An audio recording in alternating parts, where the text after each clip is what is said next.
तर मंडळी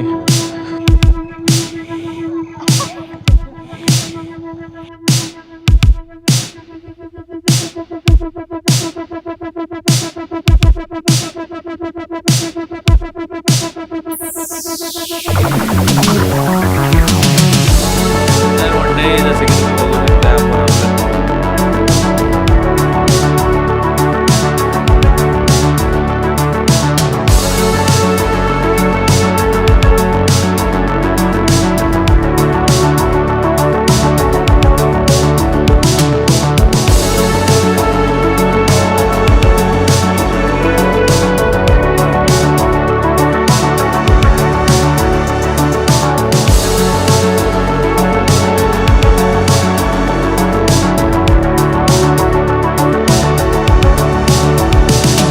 नमस्कार मंडळी, तुमचं पुन्हा एकदा स्वागत आहे बीइंग लेजेंड लाईव्हच्या एका नवीन ब्लॉगमध्ये. आपल्यासोबत आहेत तेजस द झँग मेंबर, सदा द ओजी मेंबर, गोट आहे. आता सकाळचे 6:45 वाजलेले आहेत. 6:30चा निघायचा प्लॅन होता. प्रसाद पण यायला आहे, ऑब्विसली भाई लेट आहे. तर आता 14 डिग्री सेल्सिअसचा टेम्परेचर आहे आणि आणि आणि आणि आता आमचा मेन आजचा विषय आहे की आज सकाळी फोटोशूटला आपण एका हिल टॉपला जाण्याचा प्रयत्न करतो आहे. 9 वाजेपर्यंत सगळ्यांना परत यायचं, कारण प्रसादचं पण काम आहे, माझं पण काम आहे. बघूया टायमात यायला होतं आहे काय. हां, गाडी लेके आता आहे, जा ना लेके, गाडी कुठची चावीला काय. मग हिल टॉप म्हणण्यापेक्षा आपण चाललो आहे आता ज्योतिबाच्या हिलला. ज्योतिबाला जाणार नाही यावेळेला, परवाच जाऊन आलो आम्ही सगळे. आता जाणार ज्योतिबावरती, ज्योतिबाच्या डोंगराच्या मिडपर्यंत जाणार एक चांगला स्पॉट बघणार, फोटोशूट वगैरे करणार आणि रिटर्न येणार. जर वेळ असला तर मग वरती जाऊन ज्योतिबाला पाया पडून पण येणार. बघूया कसा जातो. आता मोठं ब्लॉग करण्याचा प्लॅन तर चांगलाच आहे. सध्या चेहऱ्याकडे असं बघायला जणू काय हा भाई माझा नाहीच आहे. हेल्मेट कॅरी करायला लावले ना, म्हणून इंट्रो द्यायचं होतं म्हणून हेल्मेट घालाय नाही आणि दुकानाच्या दारातच आहे तुम्ही. आता निघणार आम्ही. सो स्टे ट्यून, बघत राहा काय काय होते पुढे, समजत राहील. तर मंडळी, जसं की तुम्ही बघू शकताय, आपला डॉग लवर बघा लगेच रस्त्यावरून कुत्र्याच्या पिल्लूला साईडला करायला मदत करायला आहे.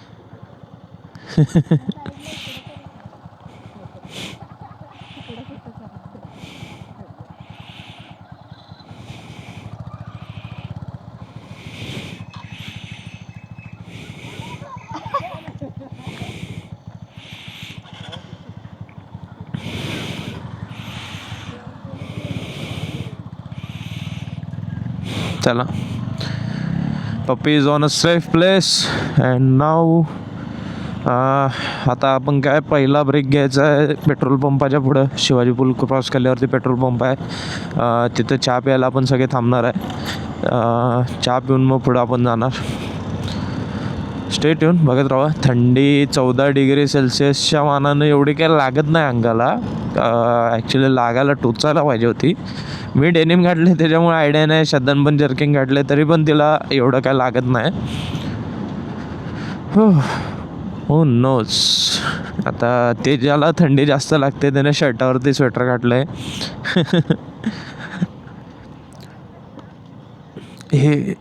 हे जे तुम्ही समोर बघताय ह्याला म्हणतात शिवाजी पूल. कोल्हापूरचं शिवाजी पूल आहे ज्योतिबाला जाण्यासाठी. खूप सारे छोटे छोटे पक्षी ढगात उडत आहे.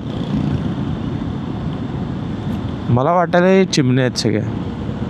आता काही नीट दिसत नाही कारण चिमण्या वाटायला आहेत ह्या सगळ्या. हां, आता आपण जसं की मेन रोडला आलो आहे. ज्योतिबाला जायच्या जो मेन रोड आहे त्या रोडला आलो आहे. तर आता साईडनं कशी शेतं चालू होतात सगळी, त्यामुळं थंडी फुल नेक्स्ट लेवल लागली आहे.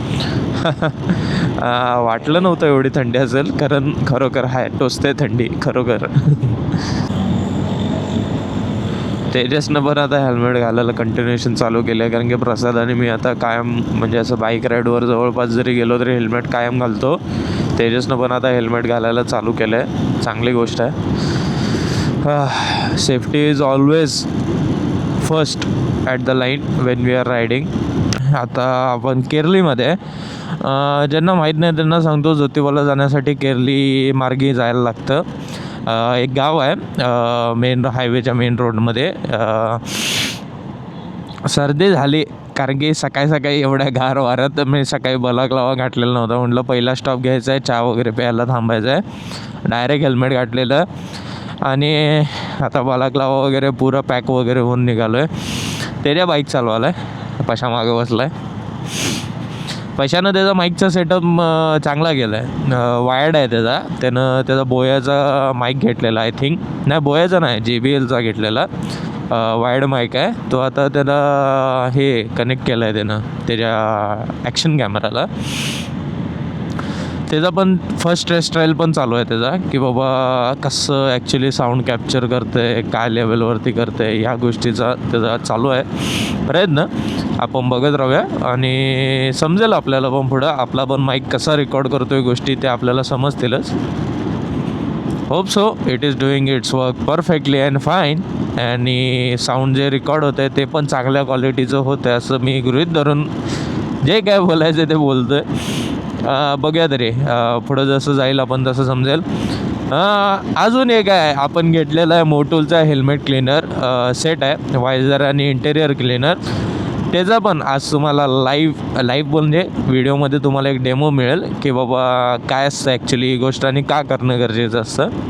जे लोक लाँग टूर्स करतात आणि खूप अशा म्हणजे जास्त वेळ त्यांच्या डोक्यावरती हेल्मेट असतं आणि त्यांचे केस खराब होत आहेत, तर तुमच्यासाठी आणि ज्यांना माहिती पण नसेल की बाबा नेमका आहे काय, तर तुम्हाला सांगतो जर तुम्हाला तुमची केस खराब होण्यापासून वाचवायचे आहेत तर इवन माझी तुम्ही बघू शकता ब्लॉगमध्ये बघता ऑलरेडी हेल्मेट घालून मला बरेच वर्ष माहीत नव्हतं, त्याच्यामुळं केस खराब झालेले आहेत.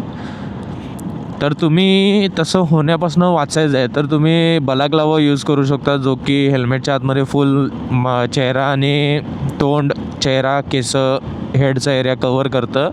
आणि ते जर नको असलं तर तुम्ही नॉर्मल आपले बँडानाज जे असतात ते वापरू शकता हेडला कवर करायसाठी.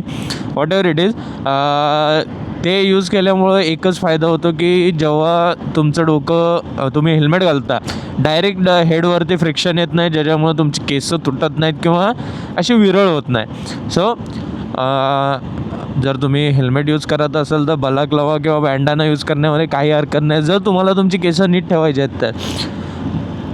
मी तर आता मला आय थिंक वाटते की गेले 6 महिने 5 महिने माझा बलाक्लावा यूज करतो, रायनॉक्सचा जो आहे तो. त्याच्यामुळं मला अजूनपर्यंत तरी असं म्हणजे काय केसांची तक्रार नाही आली की बाबा केस खराब झाले आहेत हेल्मेटमुळं. बट त्याच्या आधी जेव्हा मी हेल्मेट वापरायचो कायमची माझी तक्रार होती, केस तुटालतीत, केस म्हणजे खूप रॅश व्हालतीत, स्वेटिंग खूप व्हालतं. बलाक्लावा अजून एक काम करतं, जर गरमीमध्ये तुम्ही रायडिंग करत असाल आणि हेल्मेटच्या आतमध्ये स्वेट वगैरे तयार होत असला, डायरेक्ट जो हेल्मेटचा आतला फोम जो आहे त्याच्याशी स्वेट कनेक्ट होऊ देत नाही, तो बलाक्लावा ऑब्झर्व करतो. राहायला एक आय थिंक 20% स्वेट फक्त आउटर फोमला जात असेल हेल्मेटच्या. But other than that balaclava use करण्याचा हा एक फायदा आहे की बाबा स्वेटमुळं तुमच्या हेल्मेटला आतमध्ये घाण वास वगैरे येत नाही.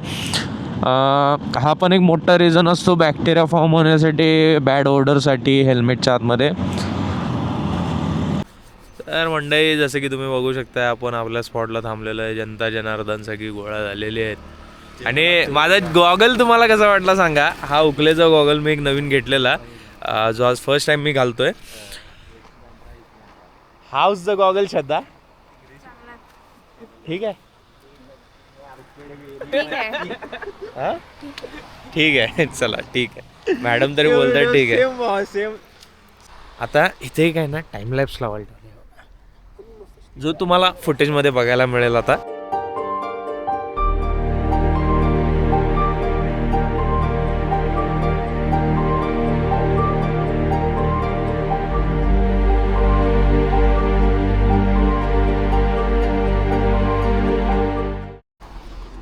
बाहेर जो समोर व्ह्यू झालाय भाई काय सांगू. पुरा जो कोल्हापूर आहे ना पुरा असा धुक्याच्या चादरीमध्ये कॅप्चर झालेला आहे. आणि ह्या साईडनं समोरनं सनराईज व्हायला मस्त व्ह्यू आहे. आम्ही फक्त एवढासा व्ह्यू बघायला आलोय, बाकी काय कामधंदा नाहीत आम्हाला. व्ह्यू बघायला, फोटो काढायला. आयफोन आता लावलाय का नाही नाला बाईनं DSLR आणलेला, तो घरात आहे ना टिकला लावून ठेव त्याला. असा आहे ना मोठावाला आहे ना, तिरुपतीचा टिकला लावून ठेव त्याला. लाकडी देऊळ करणार आहे हा हा हा त्याला एक सिंहासन करणार आहे आपल्या साईडला. सिंहासनाला चाट टिकला लावून ठेवून देणार. बर चला ठीक आहे, टाइम लॅप झाला की आपण आपलं फोटोशूटला सुरुवात करूया. आता तुम्हाला एक अवघड जागेचं दुकानं सांगतो. ॲज अ रायडर म्हणून मागं फोटोशूट चालू आहे, श्रद्धा आणि त्या श्रद्धाचा फोटो काढतोय तेजस. मी खरं सांगतो, मी माझ्या गोष्टींना घेऊन एवढा म्हणजे प्रोटेक्टिव्ह आहे. आणि म्हणजे काय म्हणतात त्याला, हे बघा माझा हेल्मेट मी इथं ठेवला आहे, त्याच्या खाली मी रुमाल टाकला अक्षरशः. पशाने डायरेक्ट ठेवला आहे. खरोखर सांगतो, हा तेच बोलतोय, कारण ॲटलिस्ट म्हणजे मी लईच हे आहे रे, माझ्या गोष्टींबद्दल लई चिंदी. फोटोशूट एकदम मस्त झालाय. तेजाचे कारण कोणीच चांगले काढलेले नाहीत फोटो. डिसअपॉइंटेड आहे भाई जिंदगीला. काय करायचं, कॅमेरामॅनची हालत तीच असते. भाईनं सगळ्यांचे चांगले काढलेत, कारण भाईचा कोण चांगला फोटो नाही काढू शकला. भाईनं जर पोस्ट केला तर म्हणायचं चांगला आलाय फोटो. कोणी काढलं त्याच्यावरती मी काढला. नमस्कार मंडळी, आता बरोबर सकाळचे 9 वाजलेत. मी शॉपवर आलो आहे. जरा गडबड होती, शॉप उघडायचं होतं म्हणून. फोटोशूट एकदम मस्त झाला, त्यातनं पण जराशी घाई गडबड झाली. तरी आता आपण शॉपमध्ये आहे. एक आज संडे आहे, त्याच्यामुळे 1 वाजता आपण दुकान बंद करणार. आज हाफ डे असतो आमचा. 1ला बंद करणार. तेजस आणि मी जाणार आहे माझ्यासाठी सँडल बघायला, कारण की 10वी झाल्यानंतर पासून मी सँडल्स यूज करायचं बंदच केलं. आय थिंक मला वाटतं 10वी हा शेवटचा टाईम असेल जेव्हा मी सँडल्स यूज केलेल्या. त्याच्यानंतर परत कधी यूजच नाही केला. आणि कॉलेज पुरा स्लीपर आणि शूजवरतीच गेला माझा. सो आता विचार करतोय स्लीपर जराशे साईडला ठेवूया आणि सँडल्स आपण घेऊया आणि प्रयत्न करूया परत एकदा सँडल्स वापरण्याचा. चांगल्या असतात त्या. सो आपण सँडल्स घ्यायला जाणार आहे. ते झालं, त्यानंतर दिवस पुढं कसा जाईल ते मला अजून पण माहीत नाही. बघत राहूया काय काय होतं आहे. आता तुम्ही विचार कराल शूज घ्यायचं म्हणत होता आणि अचानक गेला कुठं. मी ॲक्च्युली बघत होतो सँडल्स, सगळ्या बघून झाल्या, मला नाही आवडल्या कुठल्याच. आणि आता आम्ही आलो आहे फॅशनच्या आउटलेटला, जे की रिलायन्स मॉलला ओपन झालं आहे. भाई लिटरली मी खरोखर सांगतो ना, वेट लॉसचं एवढं मनावर घेतलं नसतं आणि कंट्रोल केलं नसतं तर आत्तापर्यंत माझ्या हातामध्ये एक बॅग असते आणि त्या बॅगमध्ये जीन्स आणि शर्ट्स वगैरे ढिगाण भरलेले असते. हा आउटलेट काय मोठा, वेगवेगळे ब्रँड्स आहेत, एवढे नेक्स्ट लेवल. आता हे तुम्ही बघायला आहे वेगवेगळे ब्रँड, रेमंड्स वगैरे म्हणा, लुईस फिलिप्स, आपले हे रेमंड वगैरे म्हणा, फॉर्मलपासनं पार्टीवेअर म्हणा किंवा अदर तुमचं काय असेल ते सगळे आयटम आहे. स्पोर्ट्सवेअर म्हणा, सगळं आहे. किड्ससाठी इथं स्पेशल आहे. परत लेडीज सेक्शन इथनं पुढं चालू होतो. भाई खरोखर एक वेगळ्याच लेवलचं बनवलेलं आहे. आणि त्याच्या आपल्याला आता स्पॉट बदलायला लागणार कपड्यांचा. आपण आता झुडिओवरनं फॅशनवरती आलेलो आहे, कारण फक्त जराशे कपडे जराशे हे होऊ देत, सपू देत आमचे. झुडिओला डायरेक्ट रामला पास झालं तीच डिझाईन घेतल्या दरवर्षी, दुसरा काय डिझाईन नाहीच आहे. तेच बोलतोय ना. आता नेक्स्ट टाईम आता इथं खरेदीला आलो तर बघूया. सध्या आता काही खरेदी नाही करणार आहे, कारण की आमच्यावर खूप लिमिटेशन्स आहे. एवढं हिंडून झाल्यावर मॉल बिल फिरून एवढे 4 ते 5 दुकानं फिरून मला एक गोष्ट कळली आहे, I am not a sandal person anymore. खरोखर मला सँडल्स आता आवडत नाहीत. स्लिपर्समध्येच कम्फर्ट आहे. मी शेवटी हिंडून घेऊन स्लिपर्सच घेतले. म्हणजे मला आता कळालं आहे शूज आणि स्लिपर्स बस, बाकी माझ्यासाठी काहीही नाही आहे. सो आता आपण घरी चाललो आहे, जेवूया खाऊया. आणि एक असं म्हटलं तर अजून एक गोष्ट आणली आहे, मोटूलचा जो हेल्मेट क्लिनरचा सेट आहे त्याचा मी तुम्हाला लाईव्ह डेमो देणार आहे माझ्या ब्लॉगमध्ये. तर नमस्कार मंडळी, जसं की तुम्ही बघू शकताय आपण आता घरी आलो आहे, सगळं हिंडून फिरून झालेलं आहे. सो जो आज मला एक प्रोडक्ट तुम्हाला दाखवायचा होता तो म्हणजे आहे मोटूलचा हेल्मेट क्लिनर, जो की आपल्याकडे इथं आहे. ह्याच्यामध्ये 2 स्प्रे येतात, एक हेल्मेट वायझर आणि एक हेल्मेट इंटेरियर क्लिनर. तर बघूया. हे असे आहेत M1 आणि M2. हे असे 2 प्रकारचे मोटोलचे हेल्मेट क्लिनरचं किट येतो. तर हेल्मेटमध्ये क्लीन करताना सगळ्यात पहिला जे आपण वापरणार आहे ते म्हणजे असणार आहे हेल्मेट वायझर क्लीनर. ज्याच्यासाठी आपण वापरणार आहे मोटोलचा हेल्मेट वायझर क्लीनर, जे की M1 म्हणून स्प्रे येतो. आणि लक्षात ठेवा काय, तुम्हाला जर हेल्मेटवर तुमच्या वायझरवरती स्क्रॅचेस नको आहे, तुमचं इंटेरियर खराब झालेलं नको आहे, तर always use a microfiber cloth, जो की म्हणजे बऱ्याचशा ठिकाणी वेगवेगळ्या प्रायजेसवर मिळतो, कारण स्वस्त असतात. जर तुम्हाला तुमच्या हेल्मेट ची केअर करायची असली तर 100% मायक्रोफायबर क्लॉथ वापरा क्लिनिंगसाठी. तर सगळ्यात पहिला तुम्हाला एक डेमो दाखवतो.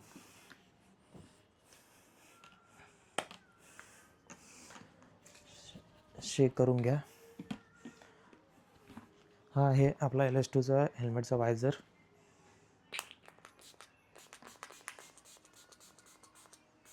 यावरती आपल्याला सगळीकडं आपल्या हेल्मेटवरती याला स्प्रे करून घ्यायचा आहे. हा फक्त वायझर क्लीनर याच्यावर लिहिलं आहे, कारण मी ॲज अ ऑल अराऊंड माझा हेल्मेट क्लीन करायसाठी याला वापरतो आहे. आणि ह्याचा फ्रेग्रन्स खूप स्मूथ आहे, चांगला वाटतो. आणि जसं की तुम्ही बघू शकता सगळीकडे फोम तयार झालेला आहे. ओके, ह्याला 2 मिनटं आपण असंच सोडून द्या, ह्याच्यावरती काय करायला नको आता आपण. माझं जरी ह्याच्यामध्ये चेहरा कट होत असला तर सोडून द्या, कारण की हा इन्फॉर्मेटिव्ह व्हिडिओ आहे. तुमच्या हेल्मेट केअरसाठी हा व्हिडिओ आहे, त्याच्यामुळे माझ्या चेहऱ्याकडे एवढं लक्ष देऊ नका. नाही दिसला तर. हा तुमचा मायक्रोफायबर घ्या क्लोथ आणि वाईजली ॲट अ 1 पोर्शनमध्ये तुमच्या हेल्मेटला क्लीन करून घ्या.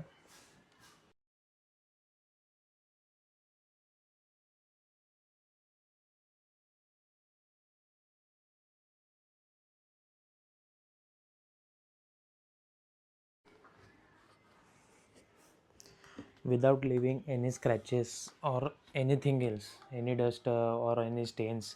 हे आपला हेल्मेटचा वायझर क्लीन झालेला आहे. आता हेल्मेटचा वायझर क्लीन झाल्यानंतर आपले नेक्स्ट बारी येते हेल्मेटचे इंटेरियरला क्लीन करण्याची. अजून नवीन आहे माझं हेल्मेट, त्याच्यामुळं मी जास्त यूज नाही केलेलं, त्याच्यामुळे जास्त स्वेट नाही आहे, ते जास्त असं घाण ओढर येत नाही त्याच्यामधनं. तरी पण ॲज अ तुम्हाला दाखवण्यासाठी मी माझ्या हेल्मेटला आता फर्स्ट टाईम क्लीन करायला घेणार आहे, कारण की मला माझा हेल्मेट खूप जीवाला लागणार आहे. माझ्या ॲक्सेसरीजमध्ये सगळ्यात माझा फेवरेट जर असला तर हा बडी आहे. तर दुसरी गोष्ट जी आता आपण वापरणार आहे ती असणार आहे मोटोलचा M2, म्हणजेच helmet cleaner, interior cleaner. Same process, ह्याला पण चेक करून घ्या. आणि हा जो हेल्मेटचा इंटरनल पोर्शन आहे बघा,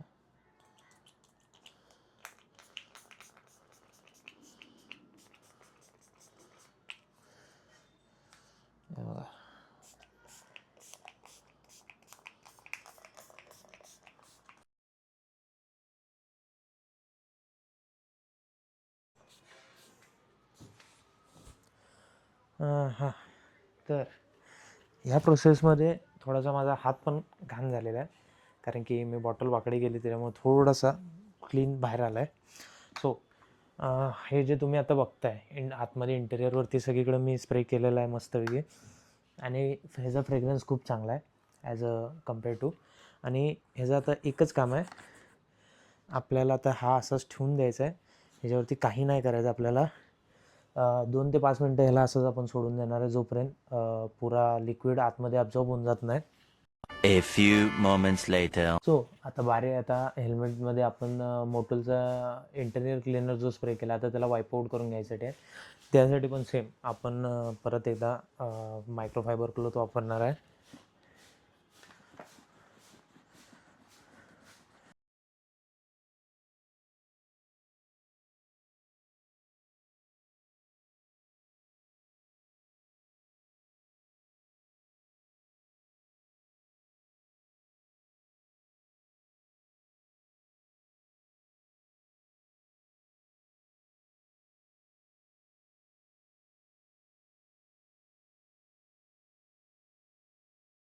एवढी मशागत केल्यानंतर आपला हेल्मेट पूर्णपणे क्लीन होऊन तयार आहे.